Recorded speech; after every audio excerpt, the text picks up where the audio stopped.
Hello guys, नमस्ते। मैं मेघा दुबे। कल मैंने एक बहुत बड़ा एक्सपीरियंस लिया आपकी लाइफ का, तो मुझे ऐसा लगा कि आप सबके साथ शेयर करना चाहिए, क्योंकि बहुत सारे लोग जो मेरी टीम में भी काम कर रहे हैं या बहुत सारे लोग जो करियर को लेके मुझसे सजेशंस लेते हैं, मुझे ऐसा लगा कि मेरा ये एक्सपीरियंस मुझे आप लोगों के साथ बांटना चाहिए, जिससे कि आपको भी कुछ ना कुछ लर्निंग मिले। तो क्या हुआ कि मेरा अभी एक रिसेंट घर बन के तैयार हुआ है। वो घर मेरा बन रहा है काफी टाइम से, क्योंकि वो घर जिस एरिया में बन रहा है ना, उस एरिया में मुझे वहां पे जाके दोबारा शिफ्ट नहीं होना, रहना नहीं है, तो वो रेंट के लिए ही देना है। तो मैं उस घर को बहुत धीरे धीरे बना रही हूँ, ताकि मेरी फैमिली ना बहुत एक्साइटमेंट में दोबारा जाके उस घर में शिफ्ट ना हो जाए, इसलिए मैं उसको बहुत धीरे धीरे आराम से बना रही हूँ। तो उसमें क्या है, कुछ जो मटेरियल लगता है घर का, रेत गिट्टी विट्टी बजरी जो होती है, वो बाहर पड़ी हुई थी, तो मजदूरों से अंदर रखवानी थी। मैं बहुत टाइम से मुझे रखवानी थी, लेकिन मैं रखवा नहीं पा रही थी उसको।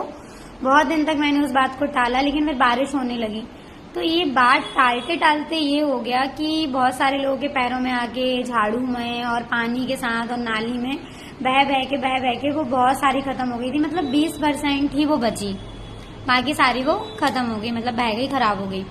तो वो थोड़ी सी जो चीज बची हुई थी, मैं उसको रखने के लिए बहुत दिन से मजदूर ढूंढ रही थी कि ये अंदर रख दे, कोई ना कोई मजदूर मिल जाए। लेकिन मैं कोई मतलब मजदूर ऐसा लेके नहीं आ रही थी जो मुझसे सारे दिन के पैसे ले जाए और वो आधे घंटे का काम करके जाए। मैं सोच रही थी आधा घंटा 1 घंटे का ही पैसा मुझे देना पड़े, और कोई ऐसा व्यक्ति मिले जो आधे 1 घंटे में काम करके चला जाए, मुझे पूरे दिन का पैसा ना देना पड़े। तो मैं बहुत टाइम तक तो सोचती रही ये काम कौन करेगा कौन नहीं करेगा, और मैंने किसी को बुलाया नहीं, बताया नहीं।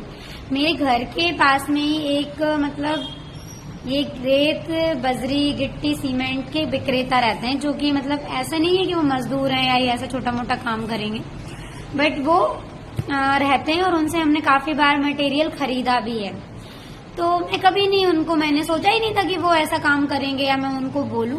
मैं जस्ट उनके पास गई, और मम्मी मुझसे एक दिन बोल भी रही थी कि उनको बोल दे, वो कर देंगे।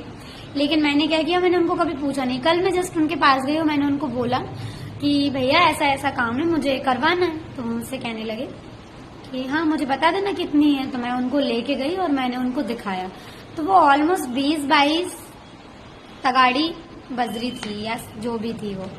तो वो मुझे बोले कि हाँ ठीक है मैं कर दूंगा, जबकि उनका अच्छा खासा टर्नओवर होगा उनके बिजनेस में। तो मुझसे कहने लगे मैं कर दूंगा। तो मैंने कहा भैया कितने पैसे लोगे आप? तो वो कहने लगे हाँ दे देना मुझे 100 रुपए, मैं कर दूंगा। तो मेरी लाइफ का मुझे बहुत बड़ी लर्निंग मिली वहां पे, कि वो एक व्यापारी हैं और उन्होंने आज मेरी आंखों के सामने तगाड़ी उठा के 100 रुपए में वो 15-20 मिनट का काम किया, और मैंने उनको 100 रुपए दिए।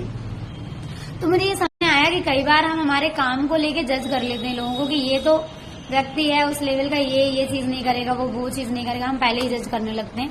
पर हमको वो जज नहीं करना चाहिए। उसका रीजन ये है कि कोई भी व्यक्ति जिस काम से अपने काम को शुरू करता है ना, उस काम को कभी छोटा नहीं समझता, और जो जितना बड़े लेवल पे होता है वो उतना डाउन टू अर्थ होता है। तो ऑब्वियस मुझे ये लर्निंग मिली लाइफ की बहुत बड़ी, जो मैं आप लोगों के साथ शेयर कर रही हूँ, कि कोई भी काम छोटा बड़ा नहीं होता, और जो इंसान इस चीज को समझता है वही कंटिन्यू ग्रो करता है। एक बार ग्रो नहीं करता, वो कंटिन्यू ग्रो करता है। तो मुझे लर्निंग मिली और मुझे लगा कि मुझे ये आप लोगों के साथ शेयर करना चाहिए, कि कभी भी जो हम जज कर लेते हैं ना, ये वो नहीं करेगा, वो ये नहीं करेगा, ऐसा वैसा, ऐसा कुछ नहीं होता। हर आदमी हर काम कर सकता है, बस हमें जज करे बिना अपॉर्चुनिटी उसके सामने रखनी है, ऑप्शंस उसके सामने रखना है, और चीजें होती हैं। मुझे एक एक्सपीरियंस मिला, तो मुझे लगा मुझे आप लोगों के साथ बांटना चाहिए। इतना ही कहना चाहती थी। Thank you so much, bye bye.